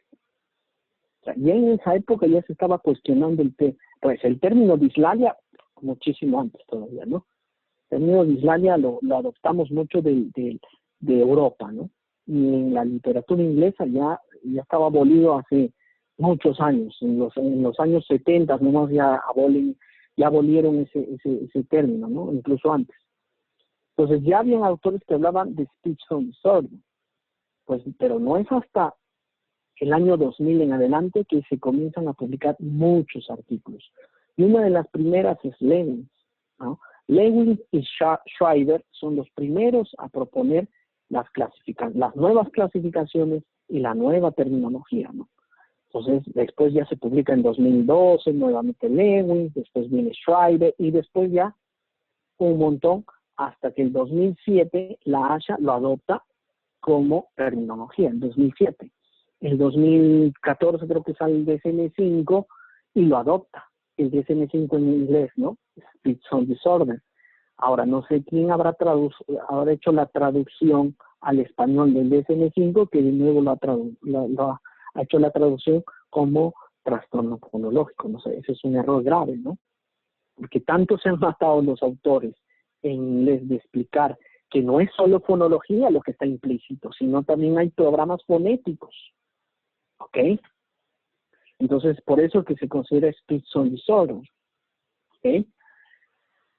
Pero hicieron mala traducción al español, aunque hay una versión del DSM-5 que sí considera speech sound disorder. El CIE-11 también ya salió con speech sound disorder, ¿ok? Entonces, la terminología es esa, y ya ven que es antigua, y se cambia porque se entiende mejor. Entonces, si seguimos con dislalia o con trastorno fonológico es complicado. Ahora, por ley, por ejemplo, en Chile, ¿se tiene que seguir? Sí, pero yo tengo que tener conceptualizado que no es el término adecuado, ¿ok? ¿Cómo se define? Pues con problemas de tono, de fuerza. No se define así. El trastorno de los sonidos del habla puede tener alteraciones. Un niño con trastorno de los sonidos del habla o un adulto puede tener alteraciones en los elementos segmentales del habla, que son la fonética y la fonología, o en los elementos suprasegmentales del habla. Algunos niños tienen problemas hasta en la prosodia, en el acento léxico, y especialmente aquellos que tienen trastornos neuromotores del habla, como la praxia, el retraso motor del habla y la disartria, obviamente. ¿Ok? Entonces, ahora, ¿los niños tienen todo al mismo tiempo? No necesariamente. ¿Cuál es lo más usual? Que tengan problemas en los elementos segmentales. ¿Ok? Ya sea en la producción fonética o ya sea en el uso funcional o en las reglas fonotácticas y gramaticales. Es decir, cuando omite un fonema, una sílaba, o cambia el orden, ¿no? Las famosas metátesis, coalescencia, péntesis, todas esas. ¿Ya? Son problemas más a nivel fonotácticos y o gramaticales. Y que tiene que ver ahí incluso la prosodia, la fonología, la gramática del idioma, e incluso el léxico, sí. O sea, está implícito muchas cosas. ¿Ok? Entonces, el nuevo diagnóstico se basa más en el síntoma, en el signo del paciente. Estos son síntomas. Que tengan errores en la fonética, en la fonología o en la prosodia, son errores que evidenciamos en el paciente. Ese es el síntoma. Su etiología puede ser diversa. La etiología puede ser diversa. Y eso es lo interesante de este nuevo diagnóstico. Que ya no entramos en discusiones tanto por etiologías, porque ya incluso ya se han percatado los investigadores que una misma etiología puede tener diferentes tipos de habla. Que no necesariamente todo paciente flácido tiene una disartria flácida, puede tener características de otra disartria. Por eso que la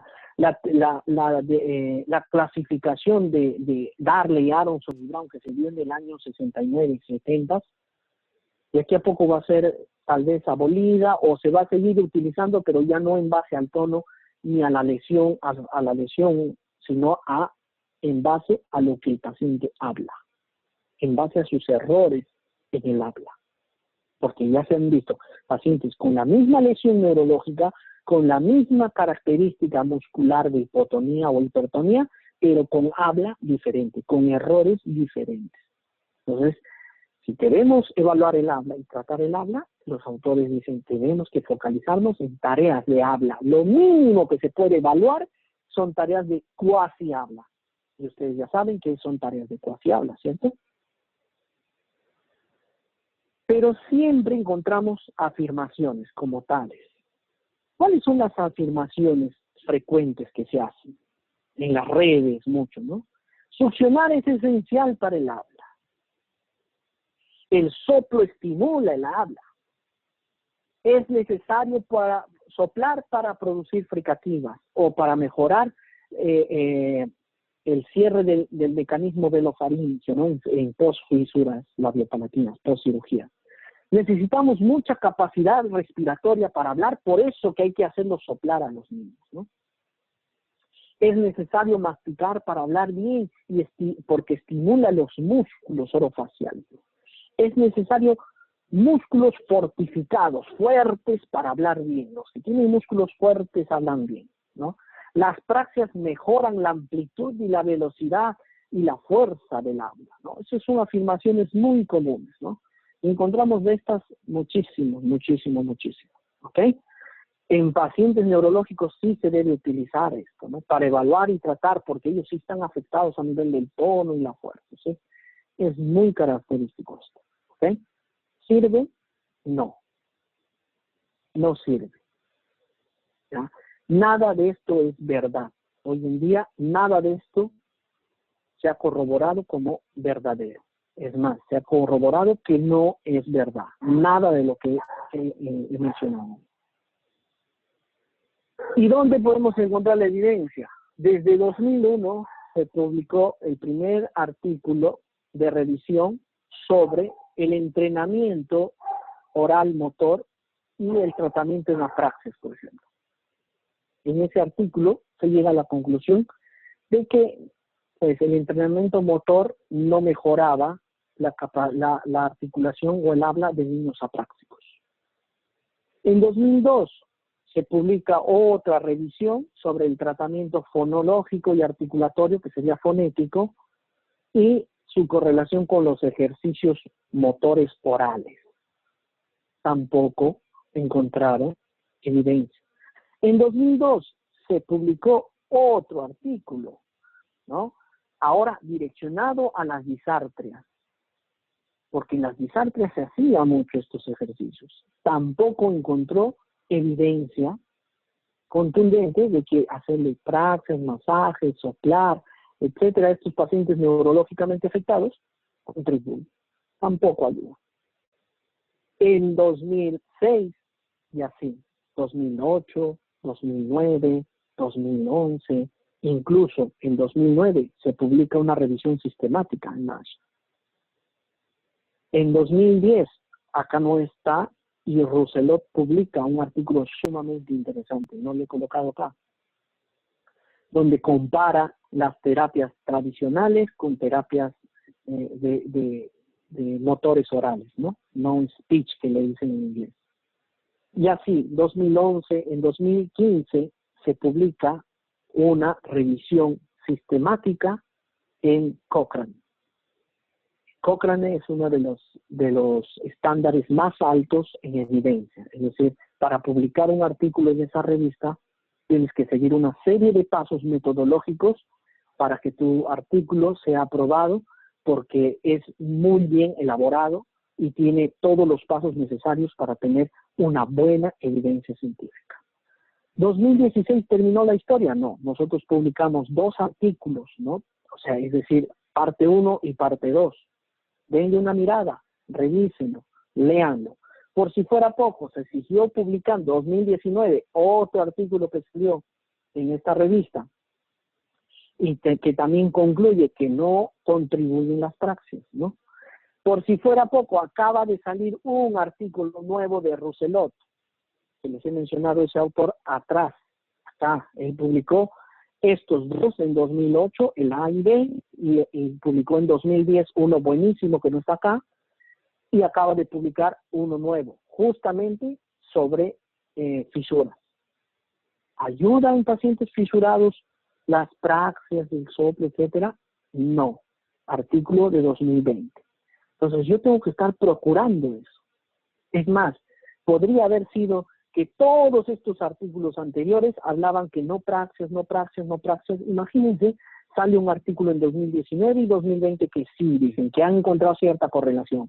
Y eso es importante. Habría que ver qué ejercicios pueden mejorar. Entonces, ¿para qué? Para hacerlo mejor para mi paciente. Entonces, podríamos hablar, tales ejercicios sí son recomendados. ¿Por qué? Porque se ha comprobado. Pero no se está comprobando. Todos ellos dicen que por ahora la evidencia disponible no apoya el uso de praxis. No apoya. Entonces, no hay que usar. Pero en la evaluación, Franklin, no. Miren, y los centros neurológicos tampoco. Ni los centros neurológicos son iguales. Y acá también se olvidé de poner en... Disculpen un momentito. Me olvidé de poner esto. A ver si salga el morrete. A ver, vamos a ver si da resultado. Miren, Los centros neurológicos son diferentes en praxias orofaciales o en movimientos no verbales, ¿ya? Por ejemplo, este, que habla, que le solicitó mover la lengua de arriba hacia abajo. La segunda tarea en azul, ustedes pueden ver los centros neurológicos acá, que le pidió hacer una vocal A, y acá es una sílaba, la, en verde, ¿no? No se activan los centros neurológicos iguales. Son similares, sí, porque está usando la lengua, obviamente, pero son tareas diferentes. Son tareas diferentes. Y esto ya lo hablaban desde 2010, desde el año 96, incluso antes. ¿Ok? En este artículo que hicimos en 2016, una revisión, tenemos dos tablas al final de este artículo. La tabla 8 tiene esta primera parte y otra parte, donde revisamos muchos artículos desde el año 91 que se habían publicado con tareas no verbales y qué centros neurológicos activaban. Y acaba de salir uno nuevo, 2020, con lo mismo que habíamos publicado ya. ¿Cuál es la conclusión? Todas las investigaciones que hemos revisado y esta última, dicen, los resultados apoyan la idea de que de sistemas de control y planificación motora compartidos para el habla y no habla, pero con dinámicas diferentes. Por eso que en este primer estudio, ustedes ven que hay lugares en rojo que son similares al verde, sí, porque está usando la lengua, pero son diferentes en cuando usamos tareas no verbales y tareas verbales. Por eso que hacer tareas no verbales no se va a transferir al habla. Tienes que hacer tarea verbal. Es decir, guiar el articulador y hacer el sonido. Y eso se basa también en los nuevos principios de aprendizaje motor y plasticidad cerebral. Hoy en día se habla mucho de eso también. ¿Ok? Para saber de todo lo que hemos discutido, ustedes ya hablé de ello en una charla muy extensa de 2 horas 17 minutos para ser exacto, donde algunos aspectos que estoy hablando acá también los hablo ahí, pero ahí profundizo aspecto por aspecto. Entonces, ¿quieren saber más sobre el tema? Pueden verlo ahí. La idea acá sería mostrar algunas otras cosas diferentes a eso, y lo he intentado hacer. ¿Por qué me dio resultado? Es algo que siempre se preguntan las personas o te refutan con eso. Pero a mí me ha dado resultado las praxias. Miren, las praxias te han dado resultado en niños regulares. Si te pones a pensar, siempre ha sido en niños regulares. Nunca ha sido en niños neurológicamente afectados. Nunca ha sido en niños con trastornos del neurodesarrollo. En esos pacientes te pasas años haciendo praxis y no hay mejorías o mejoras sustanciales. ¿Okay? Pero en los niños regulares, ¿por qué mejora? ¿Por qué sí da resultado? Porque los niños regulares siguen evolucionando, así no hagas praxias, así no hagas intervención. Así hagas praxias o así no hagas praxias, así hagas intervención o no hagas intervención. Los TCH siempre han existido, pero no vemos la misma cantidad de adultos hablando mal, porque los TCH, el promedio, la prevalencia de un TCH es aproximadamente de 30 a 70 TCH, una media sería que 45, ¿no? O 45, no. Entonces, 45 niños por cada 1000 individuos. No vemos 45 adultos hablando mal por cada 1000 individuos. ¿Esto qué significa? Que muchos de los que eran TCH de niños superaron su problema en algún momento. Tal vez a edades más avanzadas. ¿Ok? Entonces, si tu niño se demora mucho en la terapia, piensa que posiblemente él mejoró solo. Porque de los 3 a los 4 años, él adquiere 80% de los sonidos de nuestro idioma. Entonces, por eso, tu terapia tiene que ser muy breve, rápida. Si el niño es regular, tiene que salir rápido. Viene por 2, 3 sonidos, tiene que irse rápido. Tiene que ser efectiva, eficaz y eficiente. No solo eficaz, porque la eficacia siempre la hemos visto. En algún momento el paciente se va de alta, pero tiene que ser efectiva. y eficiente. ¿Ok? Eso es lo que tengo que cuestionarme siempre. ¿Será que mis terapias están siendo efectivas, eficaces y eficientes? ¿O solo es eficaz? ¿Ok? Eso es lo que tengo que cuestionarme. Pero en la evaluación sí sirven algunos aspectos. Miren, esta investigación. En la evaluación de neurológicos, Franklin, siempre es importante valorar las praxias y las habilidades de cuasi habla, porque tú decías que patacá no sirve. Miren este artículo. Este artículo es buenísimo, 2017. ¿Ah? Del grupo de los alemanes. Los alemanes publican muy buenos artículos en lo que es praxia del habla adquirida en adultos y disartres. Participaron 130 pacientes neurológicos y 130 sin alteración neurológica. Es decir, ¿tuvieron grupo control? Claro que sí, tuvieron grupo control. Y esto ya dice mucho de una investigación. ¿Qué evaluaron? Tareas de habla, ¿ya? Con lecturas y repeticiones orales. Tareas similares al habla, que es repetición de sílabas rápidas, pa, pa, pa, pa, pa, pa, pa, pa, pa, pa, pa, pa, pa, pa, pa. Y tareas que no son de habla, o sea, no speech, ¿no? Movimientos rápidos de un solo articulador, en este caso, lengua y o labios, ¿no? Movimientos de labios o lengua, ¿no? O, que son tareas no verbales. ¿Qué encontraron? Los resultados revelaron la disociación estadísticamente significativa, ¿ya? Clásicas, porque ellos ya hablan de esto hace muchos años este autor Schreiber, está acá, Ziegler, ya publica artículos diciendo, señores, el habla no depende solo de músculos, depende mucho de lingüística, hasta en pacientes neurológicos, ¿ok? Entonces, revelaron disasociación estadística fuerte entre las tasas de movimientos obtenidas en tareas de habla, movimientos similares al habla, y sin habla. Entonces dicen, los hallazgos pueden interpretarse como un reflejo de principales diferencias, ¿no? Por tanto, se debe cuestionar la validez de los índices de diagnóstico para el habla obtenidos a través de tareas de similares al habla y que no son habla. Es decir, que el patacá no te dice mucho de un paciente disártrico. ¿Para qué sirve el patacá? Ellos mencionan en este artículo. Solo para hacer diagnósticos diferenciales entre una disartria y una praxia del habla adquirida. ¿Para qué sirven las praxias orofaciales? En este artículo ellos dicen, solo para evaluar pares craneales. Para otra cosa no serviría. Para el habla no sirve. Pues ni en pacientes neurológicos.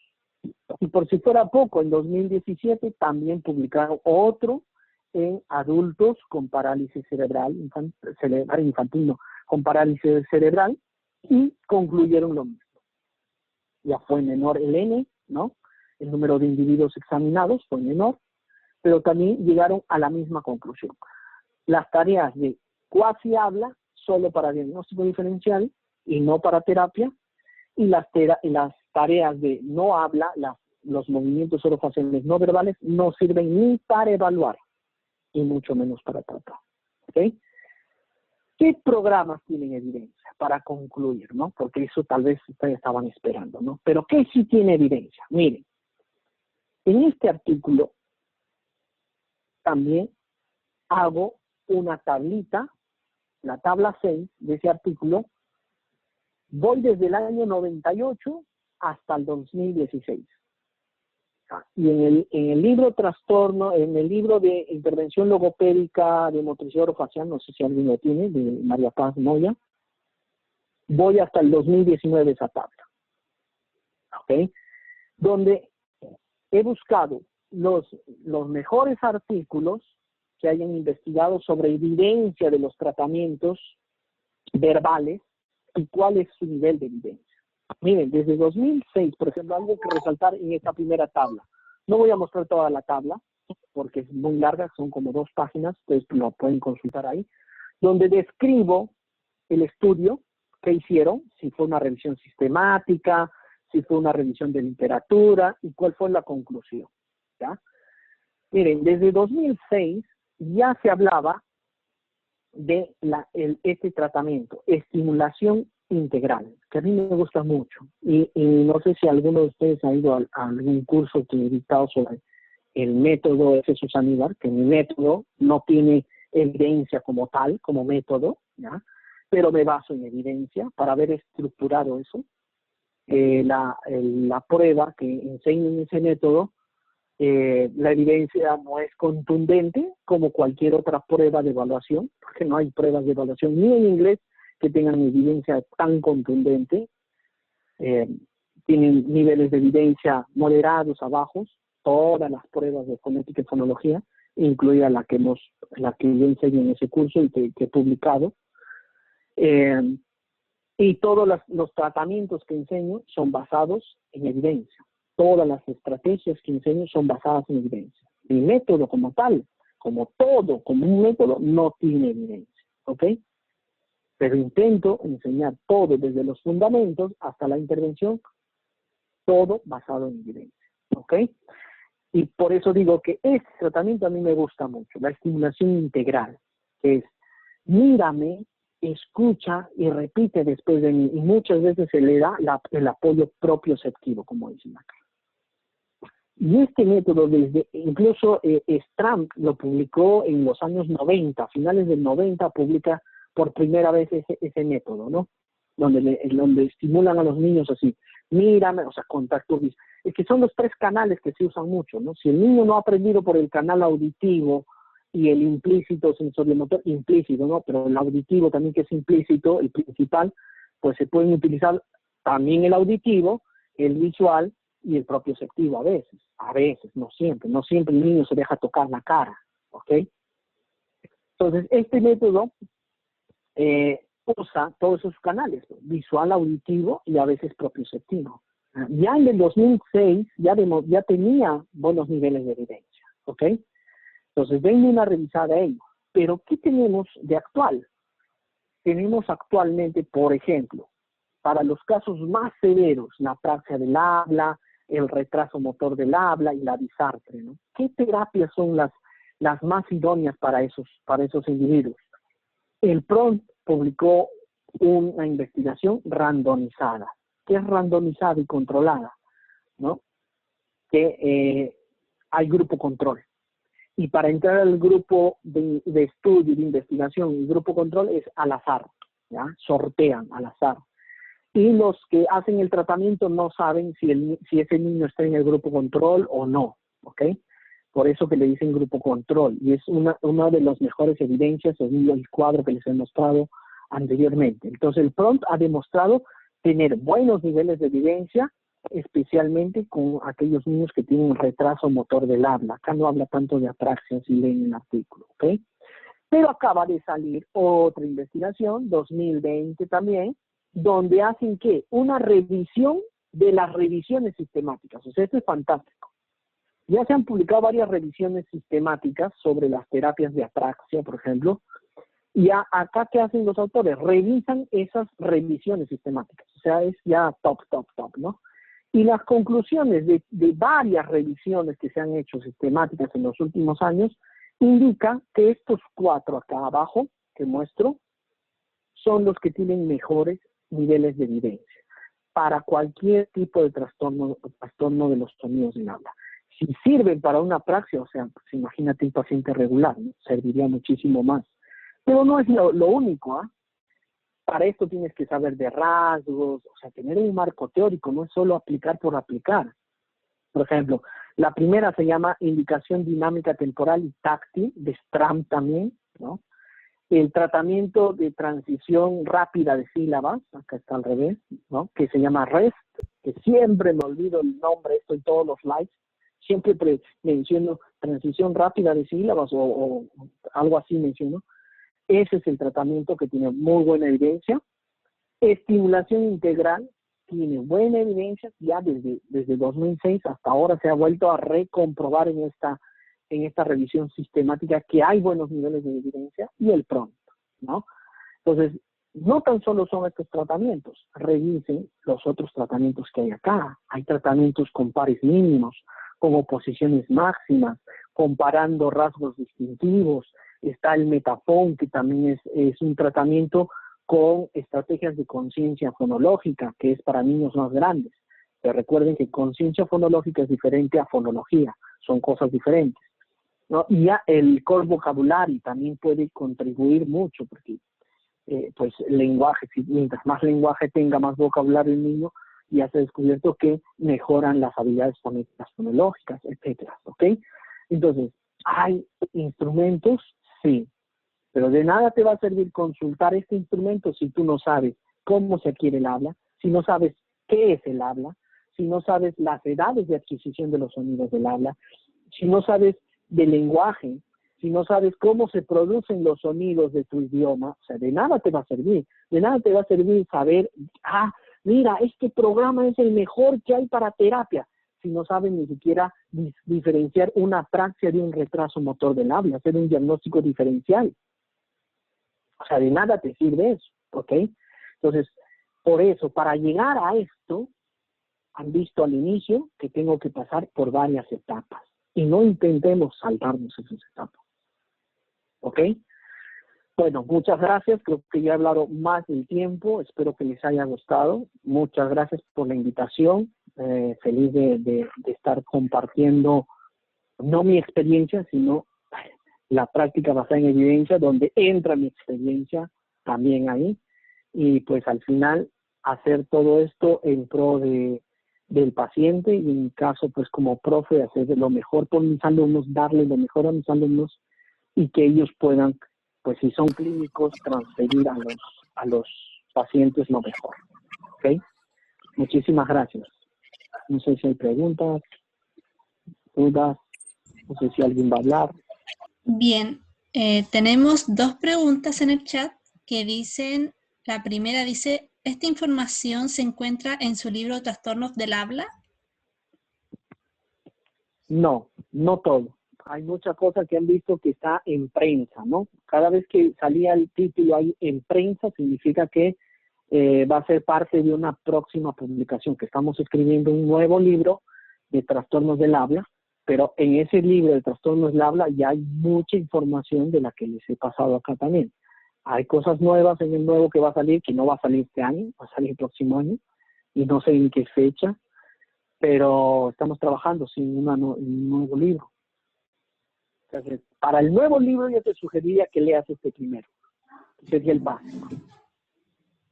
Muchas gracias. También consultan, actualmente, ¿se sigue haciendo diferencia a modo de definición entre habla y lenguaje?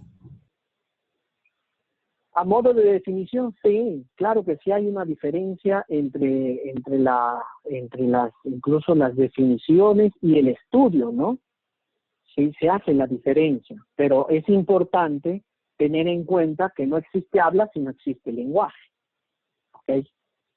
O sea, el niño, por ejemplo, un niño que haya sido diagnosticado como TEA, puede articular muchas veces, pero no llega a hacer habla porque no comunica nada, ¿no? Porque hace una ecolalia diferida, por ejemplo, dice un eslogan de una propaganda.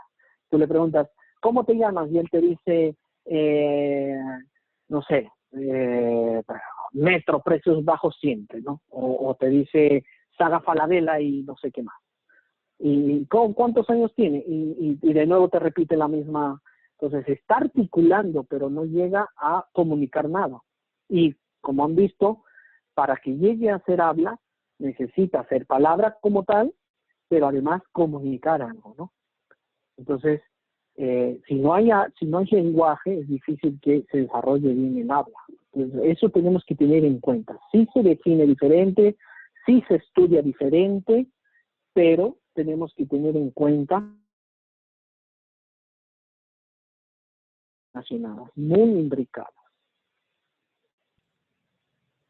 Bien, Vanessa Alvear pregunta, en relación a un TSH, en el caso de que le estemos enseñando algún fonema, por ejemplo la rótica percusiva, ¿se aborda discriminación, punto y modo del fonema? Luego trabajarlo de manera intervocálica, ERE, o en el caso de la P lo mismo, discriminación, punto y modo. Y después en sílabas, ¿Eso sería cuasi habla o entendí mal el concepto? Sílabas es cuasi habla, sí. Sílabas es cuasi habla. Sonido aislado y sílabas son tareas de cuasi habla. No son, es raro que exista una sílaba como tarea de habla, que podría ser sol, ¿no? O sal, palabras que son sílabas, ¿no? Pero la mayor, si vas a repetir sílabas que no tienen significado, son tareas de cuasi habla. Ahora, no necesariamente vas a hacer discriminación. ¿Para qué discriminación? Si el niño ya salió bien, por eso que tienes que evaluar, ¿eh? Entonces tú estás programando una intervención cuadriculada, ¿no? Por lo que te han dicho en el marco teórico. O sea, el profe te enseña que siempre es así, pasito 1, pasito 2, pasito 3. Pero ¿qué tal si en tu evaluación el niño discrimina bien la P, la rótica, discrimina, él se percata de su error? Entonces, ¿para qué vas a introducir discriminación? Ahora, otra cosa es el modelado del sonido, que tú siempre tienes que estar dando el modelado del sonido, hacer el sonido correcto, ¿no? Eso es algo que siempre tienes que ir procurando, porque si no, ¿cómo aprendes? ¿Cómo aprende el niño? ¿Cuál es el objetivo si no le estás dando el modelado? Eso es diferente, ¿ok?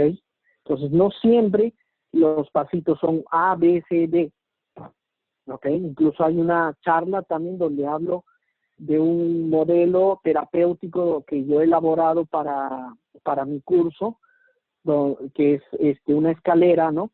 Donde pues se puede trabajar sonido aislado, sílabas, palabras, frases y conversación, ¿no? Y ese modelo ya lo hablaban muchos otros autores, algo similar, pero de 3 pasos nada más, o 4 pasos, creo que lo hablaba Van Riper en 1940, ya hablaba de eso, ¿no? O sea, ahora no quiere decir que siempre tengas que trabajar pasito 1, pasito 2, pasito 3, sino va a depender mucho de tu evaluación y de lo que tú vayas viendo de la habilidad del paciente también. ¿Ok? Ignacio pregunta, ¿podría dar algunos ejemplos de estimulación propioceptiva para habla? Es enseñarle el punto articulatorio. Eso es propiocepción. La propiocepción es la autopercepción que el niño pueda tener para llegar, para hacer el punto. Ahora, puede ser explícita o implícita, ¿no? Implícita es, tú le muestras, le guías, oye, coloca la lengua acá o haz como yo. Y explícita sería darle una clase de anatomía que no te va a dar resultado en un niño pequeño. ¿Para qué le vas a dar? ¿Para qué le vas a enseñar? Esta es la punta de la lengua, estos son los dientes, que eso es otra terapia muy tradicional, ¿no? Que se asume que los niños que articulan mal es porque no reconocen las partes de su boca. A ver, tú, Ignacio, ¿conoces todas las partes de tu boca? ¿Sabes dónde posicionas la lengua cuando haces la S? Te apuesto que estás haciendo la S recién para darte cuenta.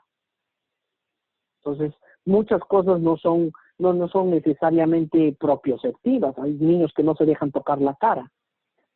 ¿Ok? Entonces, todo depende del sonido que vas a enseñar. Para eso tú tienes que saber de fonética. ¿Cómo se produce la Che? ¿Será que todos los sonidos vamos a poder hacer una ayuda propioceptiva? Eso también tenemos que pensar. No siempre se va a poder. ¿Ok? Vale.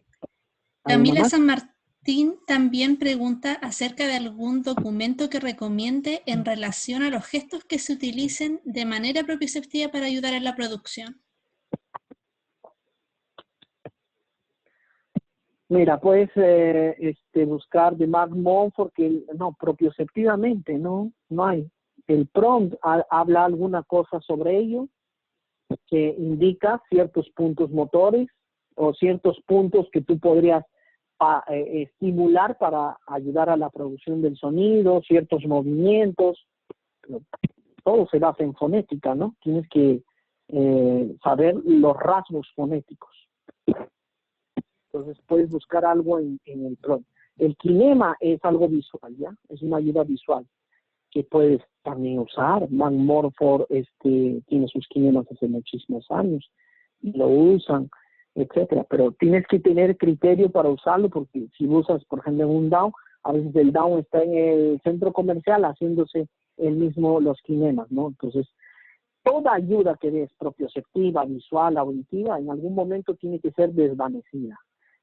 La idea es que el paciente generalice, que lo haga solo, sin ayuda, sin tanta ayuda, sin estar tocando mucho al paciente, etcétera, ¿no? Bien, y en honor al tiempo, la última pregunta de Nicole Torres. En cuanto a su experiencia, ¿cuál es el método que más usa para tratar TSH? Lo comenté ahí, el que más me gusta es la estimulación integral porque pues le da un feedback retrasado al paciente, le da el estímulo visual, pero recuerda que no todo niño le va bien con el estímulo visual. Hay niños que tú le enseñas, mírame, y se desorganizan más. Hay otros niños que solo auditivamente ya mejoran. Hay otros niños que tienes que tocarlo, ¿ya? Entonces, a mí, por eso que no uso uno solo, sino que puedo mezclar incluso rasgos, puedo estar haciendo estrategias de discriminación mientras él produce el sonido, pero no sentarlo y decirle casa, taza, igual o diferente. O sea, eso es pérdida de tiempo. Pero sí puede estar implícito, ¿no? Ah, mira, ¿qué es una casa? A ver, ¿y qué es una taza? A ver, dime, ¿y qué es esto? Y dice, taza. Ah, es una taza. Estoy discriminando auditivamente, incluso significado, ¿no? Entonces, pero mientras él produce, o sea, eso puede ser mucho más funcional. Y eso ya me estoy basando en pares mínimos, en otro tipo de terapia, ¿te das cuenta? Entonces, va a depender mucho de lo que evalúe y qué es lo que el paciente le va a gustar.